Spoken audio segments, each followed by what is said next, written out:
جمعۃ المبارک کے دن پیارے پیغمبر علیہ الصلوۃ والسلام کھڑے ہو کر جمعۃ المبارک کا خطبہ ارشاد فرما رہے ہیں۔ فاستقبل رسول اللہ صلی اللہ علیہ وسلم قائما، ایک شخص آیا پیارے پیغمبر علیہ الصلوۃ والسلام کے سامنے آ کر کھڑا ہو گیا ادب احترام کے ساتھ، وقال، اور کہا، یا رسول اللہ، اے اللہ کے رسول صلی اللہ علیہ وسلم، هلكت الاموال وانقطعت السبل فادعوا الله ان يغيثنا۔ اموال ہلاک ہو رہے ہیں، مویشی تباہ ہو رہے ہیں، اموال تلف ہو رہے ہیں، مویشی ہلاک ہو رہے ہیں، فادعوا الله ان يغيثنا، اللہ کی بارگاہ میں فریاد کیجئے، درخواست کیجئے، دعا کیجئے کہ اللہ تبارک و تعالی ہمیں رحمت کی بارش عطا فرما دے۔ یہی عقیدہ ہے اسلامی، یہی تعلیم ہے محمد مصطفیٰ صلی اللہ علیہ وآلہ وسلم کی۔ یہاں پر یہ بات ذہن میں رکھیے کہ ہم کن کی بات کر رہے ہیں؟ ہم ان کی بات کر رہے ہیں جو اللہ کے نبی ہیں، جو اللہ کے رسول ہیں، جو اللہ کے پیغمبر ہیں، اور صرف اللہ کے نبی نہیں بلکہ تمام نبیوں کے سردار ہیں، سردار کائنات ہیں، سرور دو جہاں ہیں، سرور دو عالم ہیں، رسول ثقلین ہیں، اسراء و معراج سے مشرف ہونے والے، سیرت میں اکمل صورت میں اجمل، جن کے کھٹکھٹانے پر جنت کے دروازے کھولے جائیں گے، اور آپ سے پہلے جنت کا دروازہ کسی کے لیے نہیں کھولا جائے گا۔ ہم ان کی بات کر رہے ہیں، ان کی تعلیمات بھی یہی ہیں۔ اولیاء کرام، بزرگان دین، قطب، قبلہ، کعبہ، سائیں، قلندر، اوتار، یہ تو بہت بعد کی بات ہے۔ ہم جن کی بات کر رہے ہیں وہ سید الاولین والآخرین ہیں، سید الانبیاء والمرسلین ہیں، اور آپ کی تعلیمات بھی یہی ہے۔ جب بھی کوئی مشکل آ جائے، کوئی پریشانی آ جائے، قوم کسی مصیبت میں گرفتار ہو جائے تو کسے پکارنا ہے؟ اللہ وحدہ لا شریک لہ کو پکارنا ہے۔ حکمرانوں نے بھی، عوام نے بھی اللہ تبارک و تعالی کو پکارنا ہے۔ اللہ رب العالمین کے آگے رونا اور گڑ گڑانا ہے، اللہ رب العالمین سے فریاد کرنی ہے، وہ دعاؤں کو سننے والا اور قبول کرنے والا ہے۔ لہذا اس نے کہا، فادعوا اللہ ان یغیثنا، آپ ہمارے لیے دعا کر دیجئے کہ اللہ رب العالمین ہمیں بارش عطا کر دے۔ اب یہاں پر یہ بات سمجھنی ہے کہ پیارے پیغمبر علیہ الصلوۃ والسلام نے کیا کیا؟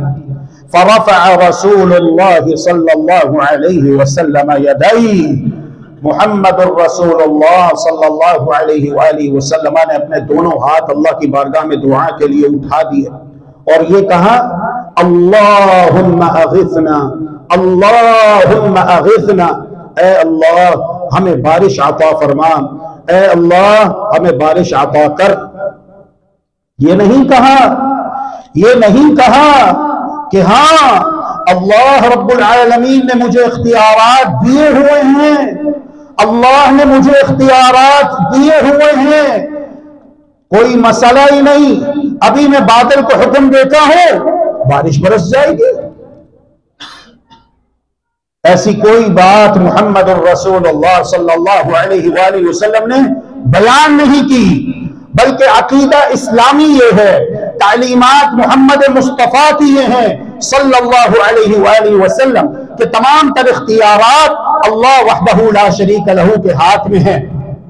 میں محمد صلی اللہ علیہ وآلہ وسلم کا عقیدہ کیا ہے؟ قرآن بیان کرتا ہے، قرآن مجید، قل لا اقول لكم عندي خزائن الله ولا اعلم الغیب ولا اقول لكم انی ملک، اے پیارے پیغمبر آپ کہہ دیجئے کہ میں تم سے یہ نہیں کہتا کہ میرے پاس اللہ کے خزانے ہیں، نہیں، اللہ کے خزانے اللہ کے پاس ہیں۔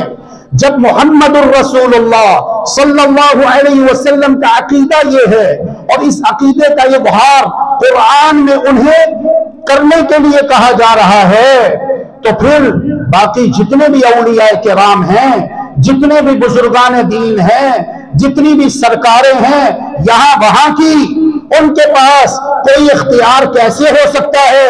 کسی کے پاس کوئی اختیار نہیں ہے۔ اور میرے بھائی اور بہنوں، اس بات کو اپنے دل دماغ پہ لکھ کے لے جاؤ، جو لوگ اس عقیدے کو دنیا میں نہیں مانتے اور اس عقیدے کے ساتھ اختلاف کرتے ہیں، اس عقیدے کے اوپر اعتراض کرتے ہیں، اللہ کی قسم ہے قیامت کے دن کھڑے ہوئے ہوں گے، جہنم کی بھڑکتی ہوئی آگ کو دیکھیں گے تو کیا کہیں گے؟ اللہ کا قرآن بتاتا ہے وَلَوْ يَرَى الَّذِينَ ظَلَمُوا إِذْ يَرَوْنَ الْعَذَابَ أَنَّ الْقُوَّةَ لِلَّهِ جَمِيعًا وَأَنَّ اللَّهَ شَدِيدُ الْعَذَابِ۔ ظالم، شرک کرنے والے اللہ تبارک و تعالی کے ساتھ اس کی صفات میں، اس کے افعال میں، اس کے حقوق میں، اس کے اختیارات میں، اس کی مخلوقات کو اس کا پارٹنر، اس کا حصے دار، اس کا شریک، اس کا ساجی، اس کا ہم نوا، اس کا ہم پلہ ٹھہرانے والے۔ وَلَوْ يَرَى الَّذِينَ ظَلَمُوا إِذْ يَرَوْنَ الْعَذَابَ، جب قیامت کے دن عذاب کو دیکھ لیں گے تو بے ساختہ پکار اٹھیں گے، ان کا ضمیر گواہی دے گا ان القوة للہ جمیعا، بلا شک و شبہ ساری قوت، ساری طاقت، سارے اختیارات اللہ رب العالمین کے پاس ہے۔ وَأَنَّ اللَّهَ شَدِيدُ الْعَذَابِ، اور بلا شک و شبہ اللہ سبحانہ وتعالی سخت عذاب دینے والا ہے۔ آج یہی دعوت ہم اپنی قوم کے سامنے پیش کرتے ہیں تو قوم بگڑ جاتی ہے، ناراض ہوتی ہے، اختلافات پر اتر آتی ہے، لڑائی جھگڑے پر اتر آتی ہے، ہمیں مختلف القابات سے نوازنا شروع کر دیتی ہے۔ اللہ ہدایت عطا فرما دے ہماری قوم کو۔ ہم وہی دعا کرتے ہیں جو محمد الرسول اللہ صلی اللہ علیہ وسلم نے طائف کی وادی میں پتھر کھانے کے بعد کی تھی، جب جبریل امین آپ کے پاس آئے تھے کہ میں اپنے ساتھ پہاڑوں کا فرشتہ لے کر آیا ہوں، آپ کا ایک اشارہ اور ان دونوں پہاڑوں کو آپس میں ملا کر پوری بستی کو، پوری قوم کو تہس نہس کر کے رکھ دیا جائے۔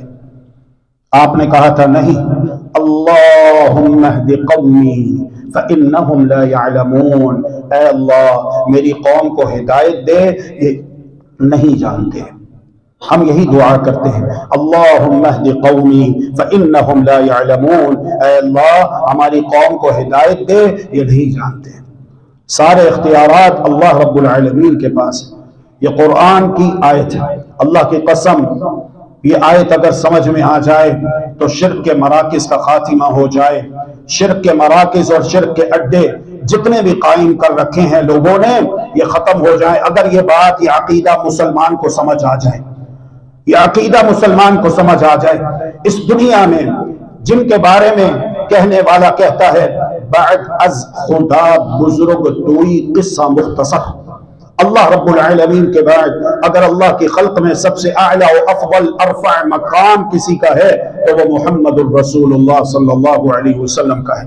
لیکن آپ بھی اپنی آخری سانسوں کے دوران اپنی تمام تر قوت و طاقت کو جمع کر کے اپنی امت کو کیا نصیحت فرماتے ہیں؟ یہود و نصارہ پر اللہ کی لعنت ہو۔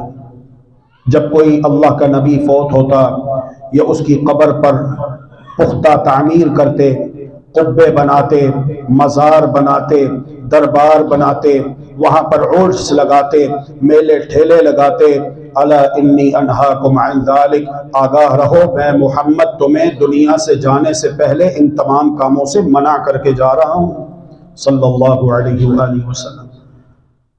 اور آپ نے اللہ کی بارگاہ میں دعا کی اللہم لا تجعل قبری وثنا یعبد، اللہ میرے اس دنیا سے جانے کا وقت آ چکا ہے، عن قریب جب میں مر جاؤں گا، مجھے موت آ جائے گی تو مجھے دفنایا جائے گا، اللہ میری دعا یہ ہے، اللہ میری دعا یہ ہے اللہم لا تجعل قبری وثنا یعبد، اللہ میری قبر کو میلہ گاہ نہ بنانا کہ لوگ یہاں پر میلے ٹھیلے کریں، عرس لگائیں، یہاں پر آ کر بھیڑ ہو، زحام ہو، رش ہو۔ اللہ تبارک و تعالی نے ایسی دعا قبول کی کہ پیارے پیغمبر علیہ السلام کی قبر آج بھی الحمدللہ کچی ہے، اور اس کے ارد گرد تین مثلث دیواریں ہیں، پھر چوتھی دیوار ہے، پھر پانچویں ہے۔